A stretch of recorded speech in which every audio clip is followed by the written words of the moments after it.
Welcome back, mga kaltab. Ito na naman po ang inyong likod, si Mr. Destiny.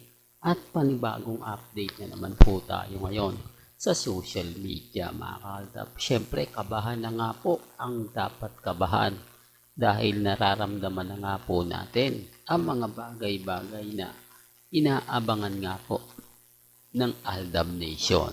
Po ba? Ito nga po, mga kaaldab, yung lagi kong sinasabi at lagi kong pinapaulit-ulit ang pagbabalik o comeback ng Aldab Nation. Marami pong kwento ang lumalabas ngayon na madalas na nga po raw na mag-usap ang management ni Alden Richards o ang ibig sabihin ang pagpuproduce ni Alden Richards at ang APT o MSET, mga kaaldab, dahil sa movie nga po nila Bossing, Alden Richards at si Maine Polkerson. Pero syempre, mga kaaldab, wala pong pilitan. Hindi tayo namimilit dahil sabi ko nga po sa inyo, may mga bagay-bagay po na sensitibo sa ngayon. Pero nararamdaman naman po natin na talagang tuloy na to. Nararamdaman natin na yung pelikula ng dalawa ay mapapanood at syempre mapapakinggan nyo sa channel ni Mr. Destiny or na dumating po yung point na ika-clarify na nga po ng dalawa. Yung tipong, oo, Mr. Destiny, nag-aantay lang naman kami. Hindi po ba? Sinasabi ko lang po ito sa inyo, mga kaaldab, dahil alam ko na darating din po yung point, mga kaaldab, na kumbaga tayo po yung wagi. Di po ba? Dahil sa dami ng mga issue na binabato po nila, halatang halata po. Sino nga po ba yung bitter? Sino nga po ba yung nagsasabing sila yung tama, tayo yung mali? Ano yung masasabi ninyo na kumbaga ikaiinisan? Hindi, real talk to, mga kaaldab. Wala po, kasi sabi ko nga po sa inyo, mga kaaldab, may mga bagay po na mas makikita nyo na mas tayo yung pinag-uusapan, mas tayo yung kumbaga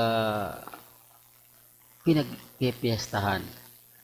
The real talk to, mga kaltab. Sabi ko nga po sa inyo, may mga bagay-bagay po na relax lang po kayo. May mga bagay-bagay po na talagang mapapaisip naman po talaga kayo. Kasi kung hindi po tayo malakas, kung hindi po pinag-uusapan ng Aldab, tahimik lang po eh. Di po ba? Dito mararamdaman nyo yung epekto po ng pagbabalik ng Aldab. Dito mararamdaman nyo yung mga komento po at yung mga sinasabi po, lalo na po kung nanonood kayo ng Eat Bulaga. Hindi po ba? Doon marami po kayong mararamdaman, marami po kayong makikita, maraming bagay-bagay po na talagang kayo po yung po pwedeng makapagsabi. Kayo po yung po pwedeng mag-react at magkomento.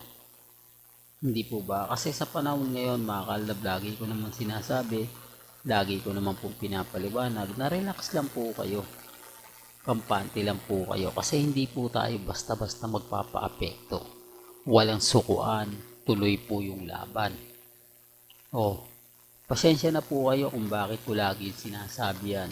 Para alam po ninyo, nagaya po ngayon, di po ba yung OOTD ni Alden Richards, yung OOTD ni Maine Polkerson.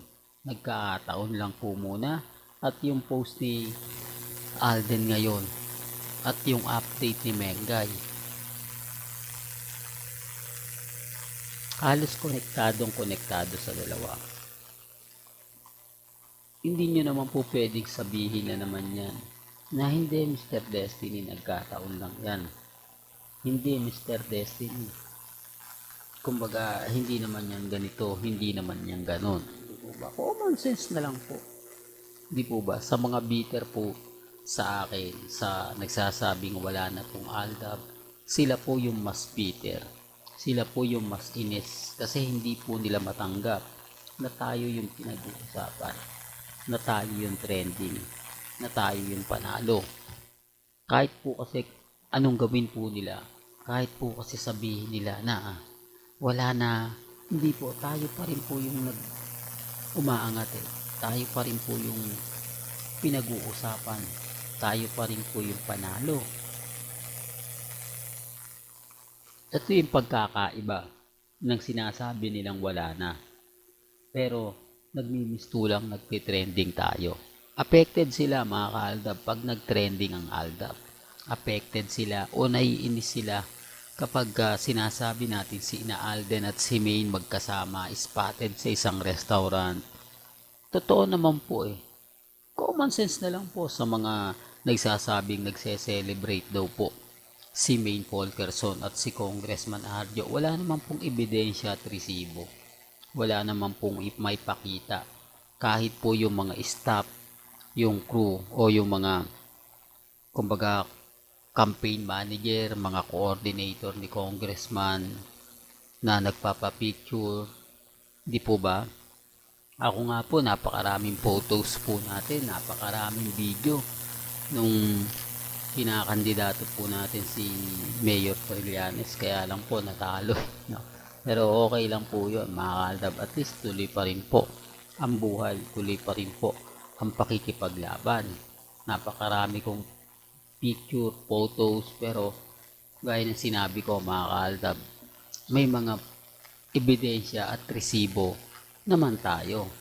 Eh sila, hanggang react lang sila, hanggang ganito lang sila, sinasabi lang nila na ganito, sinasabi lang nilang gano'n. Yung tipong sila po yung gumagawa para po makakuha ng atensyon. Sila po yung gumagawa para makakuha ng mga bagay-bagay nga po na nakapagpapainit ng ulo sa kanila. Takot na, yan ito yung mga sobrang laki ng takot. Sobrang kinakabahan kapag nagtitrending ang aldab. At lalo na po kapag nagbibigay ng update si Mr. Destiny. Hindi po ba? Hindi rin talk. Sabi ko nga po sa inyo dati ko konti lang po yung mga reaksyon at komento ng aldab. Kaya nasabi nila na wala ng aldab. Eh pumutok ngayon. Pinag-usapan ngayon. Literal na tayo po yung topic. Yung pagbabalik ng aldab. Comeback movie nila Bossing at ni Alden Richards. So, huwag mo na sabihin si Mengay. No. Doon pa lang talagang hindi ko man po sinasabi, eh, iba na po yung kwento.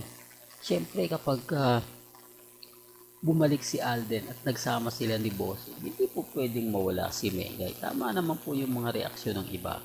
Tama naman po yung mga komento ng mga taong mas nakakaintindi at nakakaunawa. Kasi para saan pa nga po yung pagsasama nila Bossing at ni Alden kung hindi rin naman po kasama si Mengay? Ano nga po ba yung unang pumutok? Ano nga po ba yung unang lumabas? Ano nga po ba yung unang pinag-uusapan? Hindi po ba ang comeback movie ng Aldab? Siyempre nagamit lang naman po talaga si Alden at gagamitin nga po niya si Bossing.